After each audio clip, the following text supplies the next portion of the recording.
to ENI UK and Europe edition. I'm Giancarlo Matera, reporting from London. We'll be bringing you news reports from the United Kingdom and Europe. On our program today, Britain faces hospital crisis as COVID-19 cases top 200,000 a day. A baby is among the first migrants to cross the Channel to the UK in 2022. Doctors and staff at Marseille's largest hospital appeal for widespread vaccinations.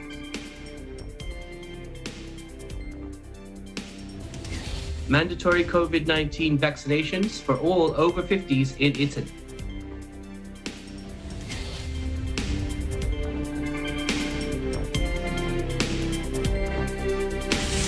We also have with us a report from Spain on Madrid's Gran Via Street and Metro Station.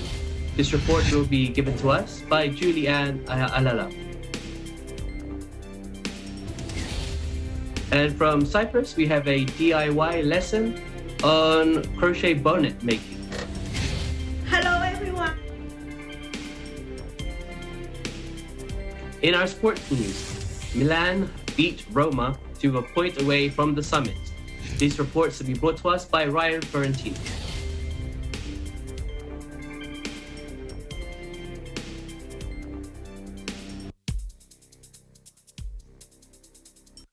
And our view from our window this week will be from Eltz Castle, which is a medieval castle in Germany.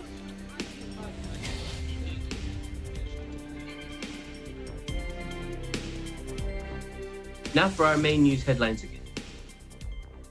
British hospitals have switched to a war footing due to staff shortages caused by a wave of Omicron infections, the government said, as the country's daily COVID cases breached 200,000 for the first time. The 24-hour tally, after chalking up multiple records in the run-up to New Year, hit 218,724, and another 48 deaths were reported in the latest government data. Hospital admissions have not hit anything like the peaks of previous waves of pandemic, and the number of people requiring ventilation has remained flat so far. But the state-run National Health Service is struggling with staff forced to stay at home after testing positive. And Prime Minister Boris Johnson promised action to plug staffing gaps in the worst hit areas. The reactivation of emergency Nightingale clinics, along with the drafting of medical volunteers backed by an army support, means the NHS is back on the war footing, is what Boris Johnson told the news conference. So anyone who thinks our battle with COVID is over, I'm afraid is profoundly wrong. This is a moment for the utmost caution, Johnson said. However, he ruled out another nationwide lockdown, crediting mass vaccination, including a recent program of booster shots, as the NHS marked a year since administering its first Oxford AstraZeneca jab.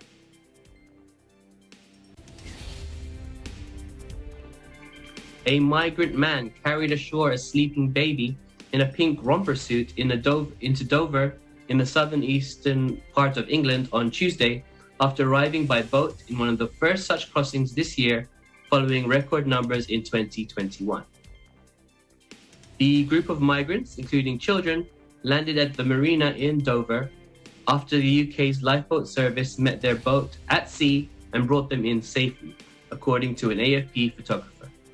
They were escorted ashore by the UK Border Force officers, with some smiling and raising victory signs as they stepped onto the quay.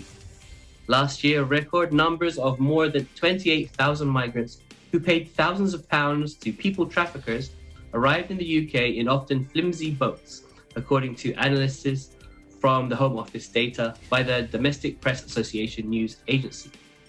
This was more than triple the number seen in 2020, with the highest number attributed to the smugglers' use of bigger boats to navigate one of the world's busiest shipping lanes. November particularly saw a high number of crossings, at least 6,869 people making the trip due to favorable weather conditions. Tragically, 27 migrants drowned off France in November 24 after they attempted to cross in a boat likened by French officials to a children's inflatable pool. The number of migrants crossing to Britain from mainland Europe has become a political headache for British Prime Minister Boris Johnson and his Home Secretary Priti Patel. The flow of migrants has also soured Britain's relations with France, prompting a seemingly blame game even as both sides try to disrupt the people trafficking network.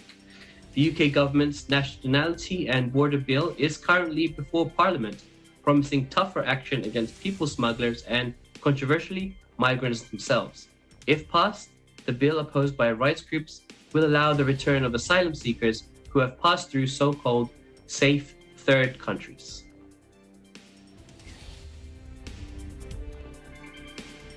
More than 700 doctors and staff at La Timone, Marseille's largest hospital, call for widespread vaccinations as a gesture of solidarity. The head of their internal medicine department gives an example of one of their hospital units with 24 COVID-19 beds. Professor Patrick Viliani says that all the patients in his unit have not been vaccinated or have not had the full vaccination schedule. He highlights that none of these patients in the unit has had all 3 vaccines as recommended today. The situation is resulting in people who do not have COVID-19 having to wait for surgery and treatment. No patients are left on the side of the road at the hospital. There is room for everyone, but it is at the cost of reprogramming surgical activities and medical activities. To describe the situation in the region, Professor Lionel Velli, head of the intensive care unit at La Timone, also added that currently the health system in the PACA region is down because of the unvaccinated population and in the intensive care units in Marseille. 85% of the patients are unvaccinated, he stated, and this is perfectly avoidable hospitalization. France's lower house of parliament on Thursday finally passed in a first reading a bill further tightening its COVID measures. The bill would make it obligatory to have a full course of vaccines against COVID-19 to enjoy basic parts of life, including intercity train travel, attending cultural events, or eating out. A recent test or proof of recovery will no longer be valid. The text is set to go early next week to the Senate. On Wednesday, the Italian government announced that it would make COVID vaccinations compulsory from February 15th for anyone over the age of 50, in a bid to battle surging infections. Prime Minister Mario Draghi said during a cabinet meeting that we want to slow down the curve of contagious and outrageous and encourage Italians who have not yet been vaccinated to do so.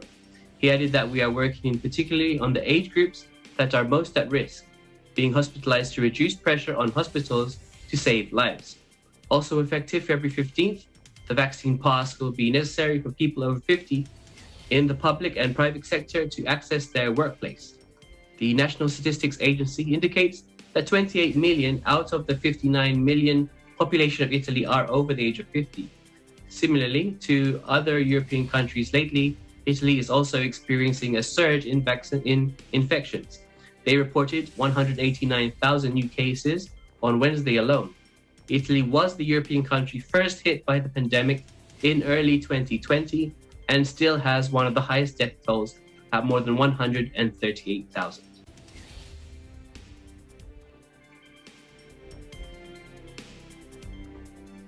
It's time for a break now, but please come back for some more E&I UK and Europe edition.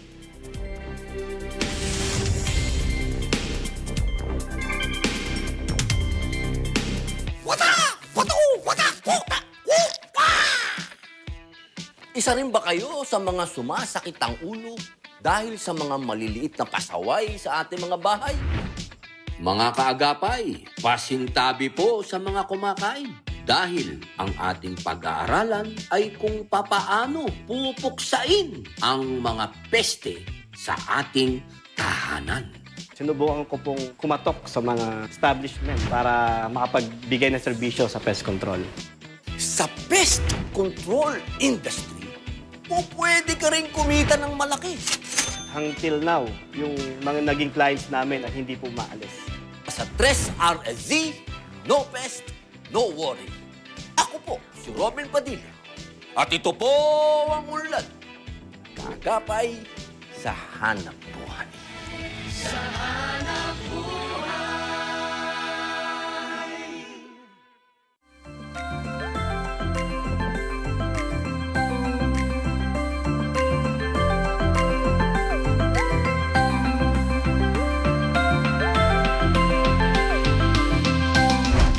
Dito sa Real Quezon, totoong totoo at real na real ang magagandang destinasyon at iba't ibang activities na pwedeng subukan gaya ng river rafting at surfing.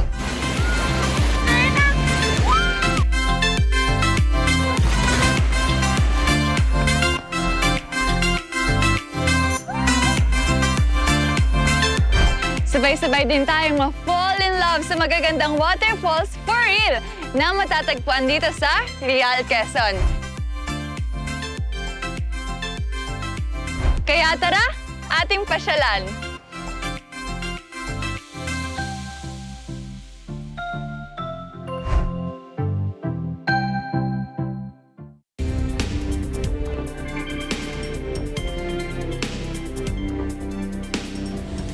Welcome back to ENI UK and Europe Edition. I'm Giancarlo Matera with more interesting stories from around Europe this week. Gran Via is one of Madrid's main streets and metro stations. Let's discover why through a report of Julianne Aala. Let's take a look. Here in the heart of Spain, I am doing a virtual tour in one of the most visited streets in Gran Via, the Gran Via Street, including the recently inaugurated Metro de Gran Via, which is a pioneer in Europe. Calle de Gran Via, which means the Street of Great Way in English, is a long urban street in the city center of Madrid. It leads to Alcalá Street, which is close to Plaza de Cibeles. As you go throughout the street, you will find the Metro Callao, where there is the famous building of Schweppes, and the Gran Via Street leads to Plaza de España. Along the street, you can find a lot of restaurants and shopping centers. There is also large movie theaters, and if you're looking for a nice place to stay in Madrid, there's a lot of hotels that can accommodate you. Recently, the Metro de Gran Via, or the new Gran Via underground station, inaugurated after almost 3 years of construction. It is one of the pioneering stations in Europe because of its technology and accessibility. I hope you enjoyed our virtual tour in Gran Via. Reporting from Madrid, Spain, I am Juliana Ala, and I am 1-25. Thank you, Julianne, for showing us around Madrid. Let's have a quick tutorial now on how to make a crochet hat. Jocelyn Padilla will show us how. Let's watch.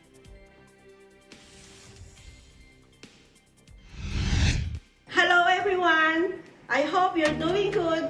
Today, we're going to make a DIY crochet bonnet. Crocheting is a good hobby. We can make our own stuff and we can use or make a gift for our friends. Now we are going to start. What do we need to create our beautiful bonnet are a yarn, needle, number 5 crochet hook, scissor,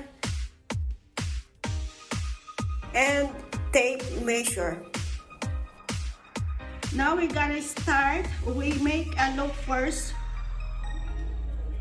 Turn the hook to start the loop. Now we're going to start a regular chain.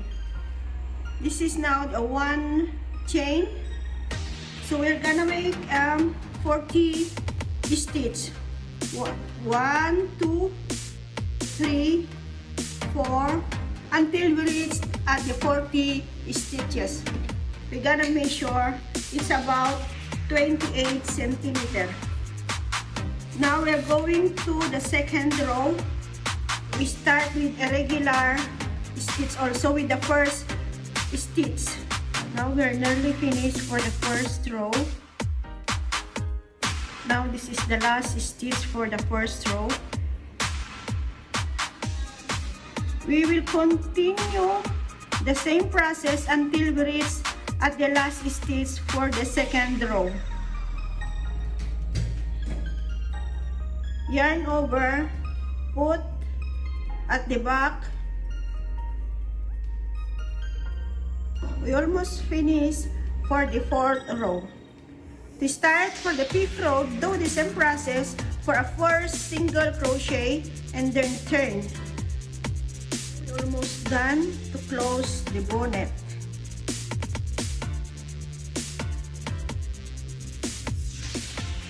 Now we use the needle. Now it's already locked. Now we have to close the bonnet. So we're going to start on top, just doing like on top.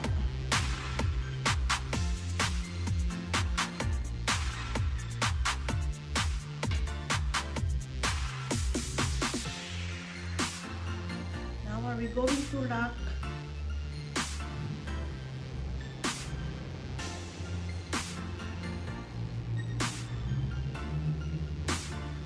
Now it's closed. It's look like this when we nearly finish the bonnet. And to lock, sew it once again on top and cross the other side. Finally, the bonnet is done. We can use it when it's cold or it may serve as a gift. Thank you for watching. I am Jocelyn from ABC Bureau Cyprus. We live in interesting time. Thank you so much, Jocelyn, for that interesting tutorial. It's time for another break now, but please come back for some more E&I UK and Europe edition.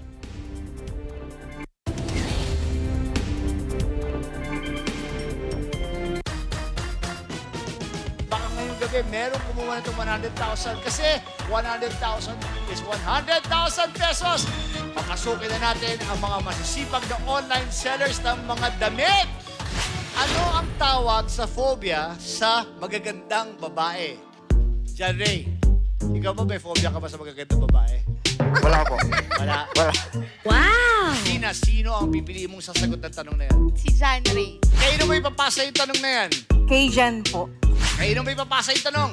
Siyempre kay John Ray. Kay John Ray na naman. John, ikaw pinagay dito ng mga babae. Makuha mo na itong tama. Iyan mo, meron kong points dito. At ito ang Tara Game! Agad!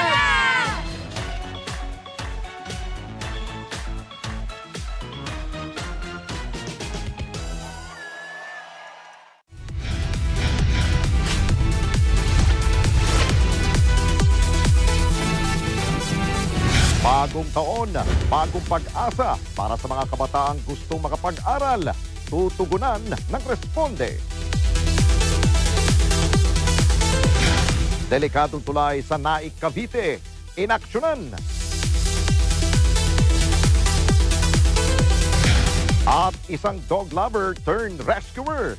Ating kilalanin. Sabado, alas 6 hanggang alas 7 ng gabi. Ito ang Responde, mata ng mamamayan.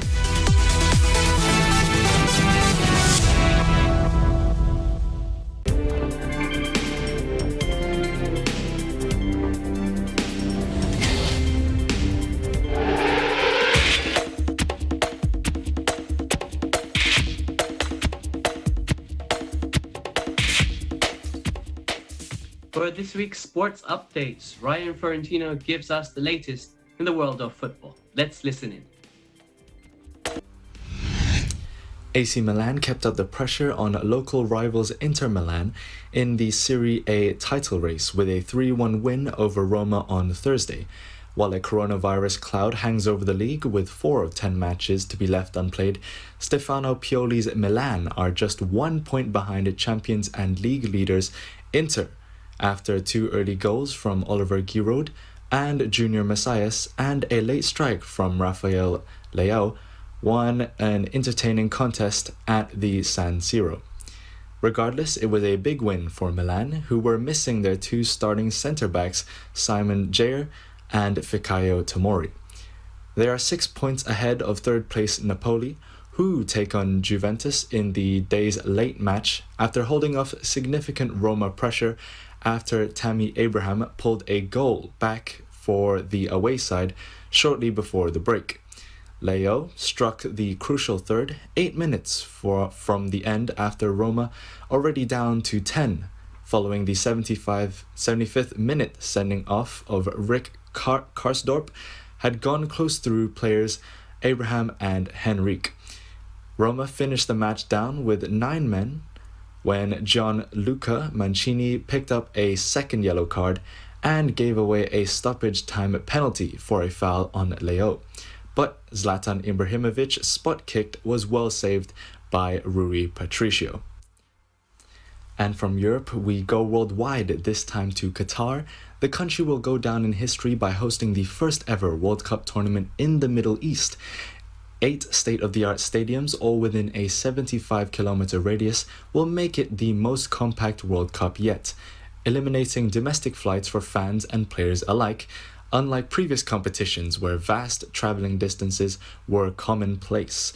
All this means Qatar 2022 is set to be the first ever carbon-neutral World Cup. Of course, for the fans, they will be hoping to be a part of a moment in time that will be remembered for generations to come. The action begins on November 21st at the Al Bayt Stadium. 60,000 fans will fill the distinctive arena, which takes its name from Bayt al-Sha'ar tents, historically used by nomadic peoples in Qatar and the Gulf region. The United Arab Emirates forward Ali Mabkout is the leading scorer in qualifying with 14 goals, followed by England's Harry Kane, who is 2 behind on 12. However, the last word must go to the man responsible for the success of the FIFA World Cup 2022 in Qatar, Gianni Infantino, FIFA's president, told Football Now. All the fans from all over the world will come here to Qatar. There will be altogether not only the fans of 2 teams in the city, the fans of 32 teams in one country all together. To celebrate football, to celebrate humanity, I mean, it's fantastic, said Infantino. Once again, we thank you for tuning in to this year's first sports report and program, and we hope to see you next week again for more exciting news across the UK and Europe. Once again, I'm Ryan Florentino, and we live in interesting times. Thank you so much for that sports update, Ryan. We end this week's show once again with our view from our window, and this week we take you to the castle in Germany. Eltz Castle is an authentic medieval castle that has managed to escape distractions over the centuries. This castle has been owned and maintained by the same family ever since the name Eltz was first declared in 1157. It is set on an oval rock in the Eltzbach Valley, surrounded by forests with no modern buildings in sight. The original furnishings are preserved until now, and a tour of the castle allows visitors to experience a glimpse of medieval life, not only from the outside, but also from the inside. Today's view is courtesy of Mark Bagasso from EBC Germany. Thank you so much for this nice view, Mark.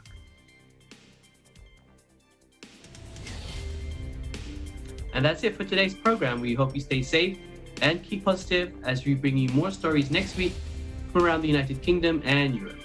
I'm Giancarlo Matera. We live in interesting times.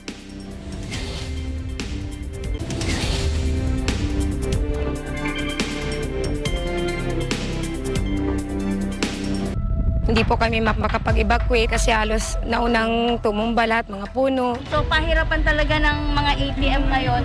Nagtaka ako bakit biglang gumaganon ba. Yun pala, sinundan ako ng yero. Hindi na po bali ang bahay. Basta nakaligtas lang po ang pamilya namin. Hindi rin po namin alam kung saan kami mag-uumpisa. Basta ang alam namin, nagsisikap kaming bumangon.